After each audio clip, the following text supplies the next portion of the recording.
दोस्तों, आज हम बताने वाले हैं आपको प्राचीन भारत के एक और यूनिवर्सिटी जगद्दला महाविहार के बारे में। आखिर कैसे नष्ट हो गया। दोस्तों, अगर आप हमारे चैनल पर नए हैं तो चैनल को सब्सक्राइब करके बेल आइकन को दबाना ना भूलें। तो चलिए जानते हैं जगद्दला महाविहार का इतिहास। जगद्दला महाविहार एक बौद्ध विहार तथा शिक्षा का केंद्र था। आधुनिक अर्थ में बोला जाए तो विश्वविद्यालय था, जो 11वीं शताब्दी के अंतिम चरण से 12वीं शताब्दी के मध्य तक उत्कर्ष पर था। वर्तमान समय में यह स्थान बांग्लादेश के धामिरहाट उपजिला के जगद्दल गांव के निकट स्थित है।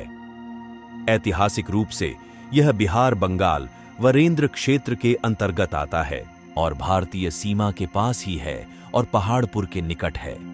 इसकी स्थापना पाल राजवंश के अंतिम राजाओं संभवतः रामपाल ने कराया था।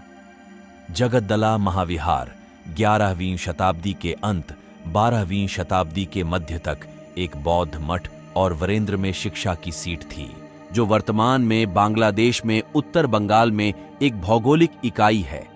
यह पाल वंश के राजाओं द्वारा स्थापित किया गया था। शायद रामपाल 1077 से 1120 ईस्वी के शासनकाल में बनवाया था। कुछ ग्रंथों में जगदला नाम भी लिखा है। इस युग के अन्य महाविहारों की तुलना में जगद्दला के बारे में बहुत कम जानकारी है। कई वर्षों तक इसकी साइट का पता नहीं लगाया जा सका था। AKM जकारिया ने सभी 5 स्थानों जगहों का निरीक्षण किया। राजशाही, मालदा क्षेत्र, पंचगढ़ में हरिपुर की ठाकुर गांव, दिनाजपुर में बोचागंज उपजिला में के नौगांव, ब्लॉक के मालदा में इनमें से महत्वपूर्ण प्राचीन खंडहर नौगांव जिले के जगदल के पास ही मौजूद थे। पिछले 1 दशक में यूनेस्को के तत्वावधान में उत्खनन ने इस स्थल को बौद्ध मठ के रूप में स्थापित किया है। उत्तर पूर्वी भारत 756 से 1174 ईस्वी में पाल शासन की 4 शताब्दियों के दौरान प्राचीन बंगाल और मगध में बड़ी संख्या में मठ या विहार स्थापित किए गए थे। कहा जाता है कि धर्मपाल 781 से 821 ईस्वी ने स्वयं 50 विहारों की स्थापना की, जिसमें विक्रमशिला भी शामिल है, जो उस समय का प्रमुख विश्वविद्यालय था। जगदला की स्थापना पाल वंश के अंत में हुई थी। सबसे अधिक संभावना रामपाल 1077 से 1120 ईस्वी द्वारा की गई थी। तिब्बती सूत्रों के अनुसार 5 महान महाविहार विशिष्ट थे। विक्रमशिला, नालंदा, अतीत अपने प्रधान लेकिन अभी भी शानदार है, सोमपुरा, ओदांतपुरी और जगदला। 5 मठों ने एक नेटवर्क बनाया। वे सभी राज्य की देखरेख में थे और उनका अस्तित्व उनके बीच समन्वय की एक प्रणाली थी। यह सबूतों से पता लगता है कि बौद्ध शिक्षा के विभिन्न आसन जो पूर्वी भारत में पाल के तहत काम करते थे, उन्हें एक साथ बनाने के रूप में माना जाता था। नेटवर्क संस्थानों का एक परस्पर समूह और महान विद्वानों के बीच आसानी से एक स्थान से दूसरे स्थान पर जाना आम बात थी। जगदला वज्रयान बौद्ध धर्म के विशेषज्ञ हैं।